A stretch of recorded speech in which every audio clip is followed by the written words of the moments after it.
So, I had an agreement with Tyler. Okay, so. no, it's all right. Yeah. Appreciate the honesty. The honesty now. No, it's, yeah. Fire away. Can you can you take us through the Geno decision and the trade of him and how that all kind of transpired? Sure. We made an offer to Geno, tried to extend him. It became apparent that we weren't going to be able to get a deal done. Yeah, it wasn't like a very long negotiation. Yeah.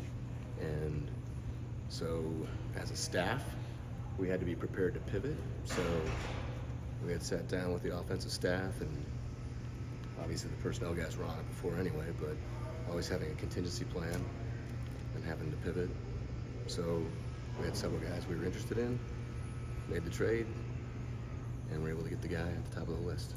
It doesn't happen all the time. Yeah. To be able to get Sam, I mean, that's a pretty darn good option to have coming off of this. How Yeah. did that work out?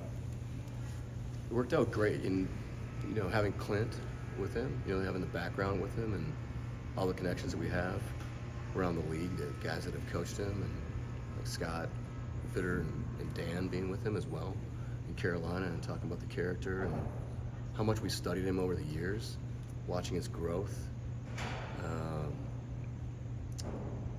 and personally being able to be around guys that have kind of hit it later in their careers, like Rich Gannon and Matt Hasselbeck and Geno as of late.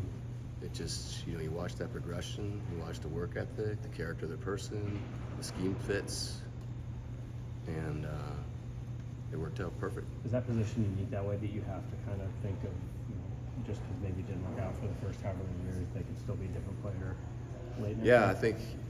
I know I've talked to you about it, but I'm not sure if I've talked about this before with other people, but not having NFL Europe has really hurt the National Football League, in my opinion. And guys like Mark Balger and Brad Johnson and Kurt Warner and Jeff Garcia and like all these guys that have been able to go play, JT O'Sullivan, I can go on and on. Guys need reps. Everybody needs reps. We all need reps. And so guys that have that experience, go through tough times, and then overcome it, those are the guys that you want to cling on to. Some guys just disappear. We've all seen that over the years. Guys that are highly rated, and I always thought, like with Sam, I always felt bad for Sam. These guys like, and I talked to Jake Locker about this, and Brady Quinn, like, these guys are like projected to be, like the first pick in the draft for a year, and it's like not their fault. You know what I mean? They're just trying to be college kids and kick ass at where they are, and all this stuff about projections and expectations, and sometimes it works out for them, sometimes it doesn't. How much did you like him initially? I mean, when he was coming out in the draft? We liked him a lot, but I mean, we didn't have a shot, so yeah. But Scott Fitter was with us at the time, and he loved him, and he was the one that really spent the most amount of time with him. John, how much, when Pete Carroll took the Raiders job, did you know you could pivot quickly if the Geno Smith negotiations didn't go the way you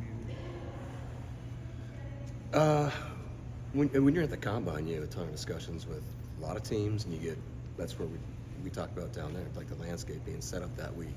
So you have to be ready as a staff to be able to be flexible and head in different directions, and that was one of them that had become evident once they lost out on Matt Stafford.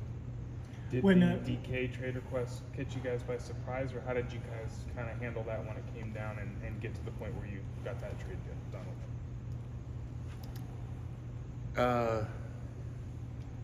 As a surprise, I don't know if it was. There was discussions. DK and I were having a lot of personal discussions.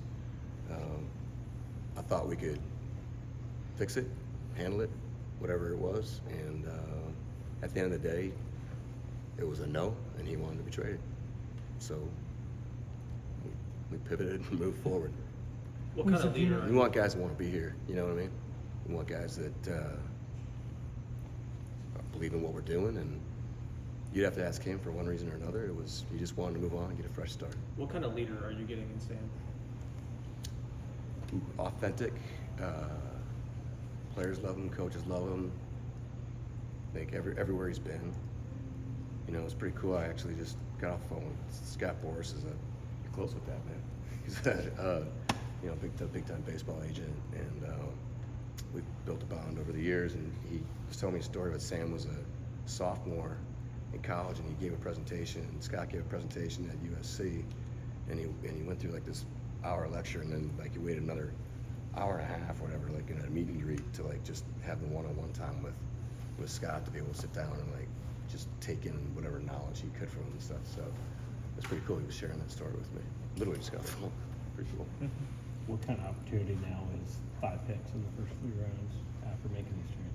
Yeah, it's big for us because, you know, throughout free agency, you know, you have to like, you're either in it or you're not, or you're moving around all the time. And with the draft, it's there. You kind of know what the map looks like. Now it's about figuring those guys out and knowing where you can head.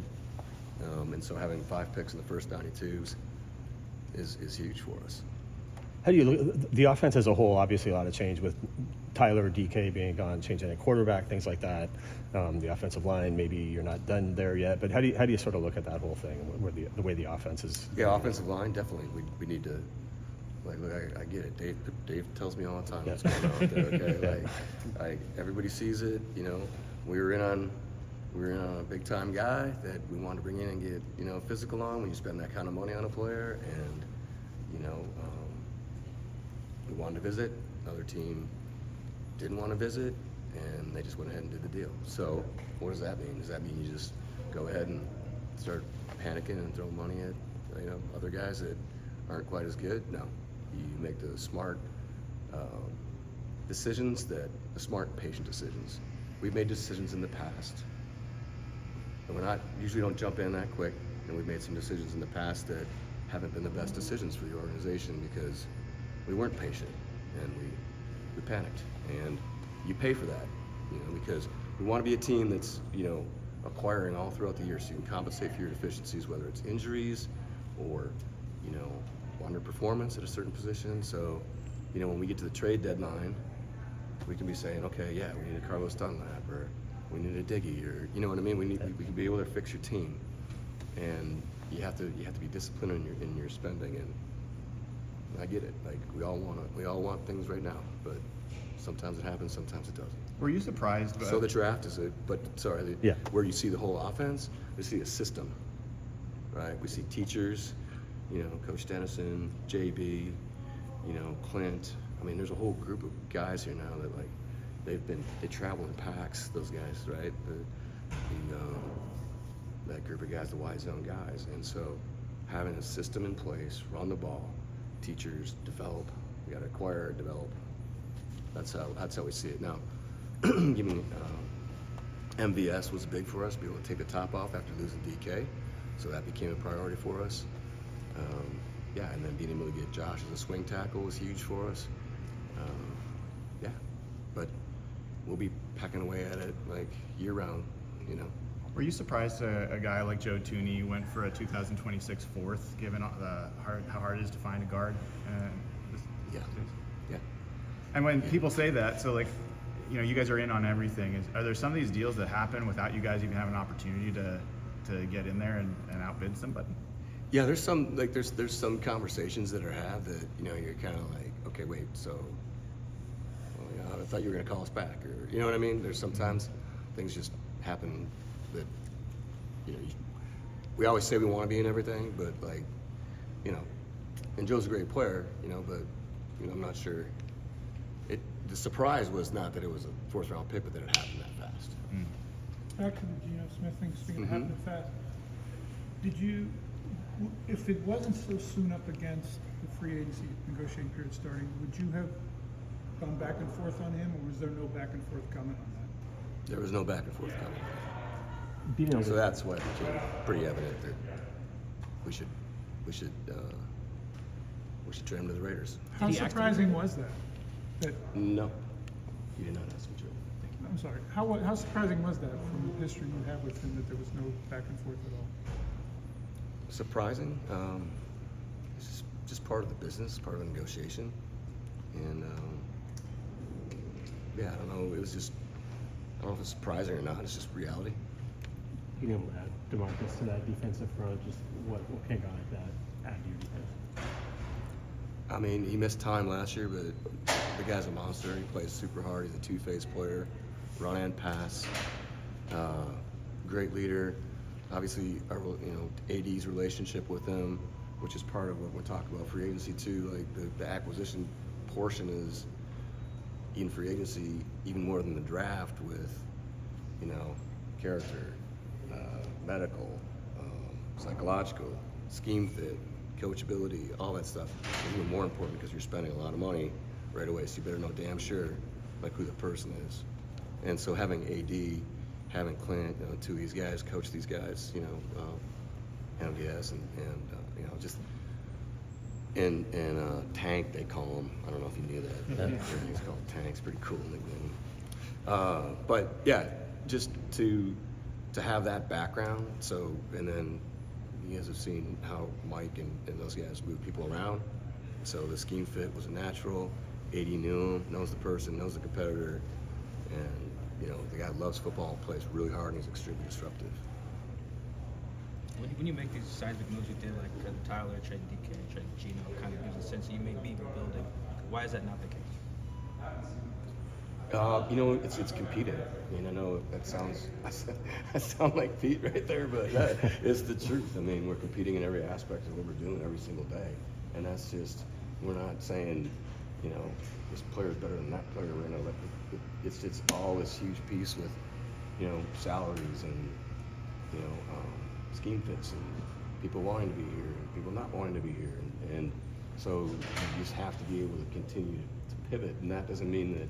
I mean, we didn't just do that to make those moves to just chill.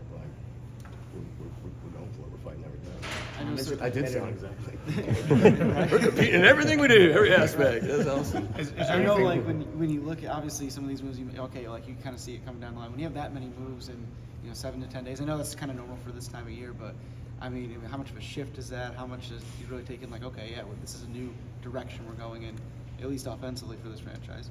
Yeah, I think Clinton, the new offensive staff, those guys were looking at me like I had 5 heads, So, what's going on here? We were here and we signed up when Geno was our quarterback and DK was here and Tyler was here and Tyler and I talked a long time ago.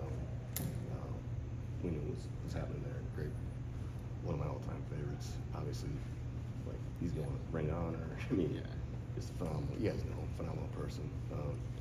But it's just as long as we have this.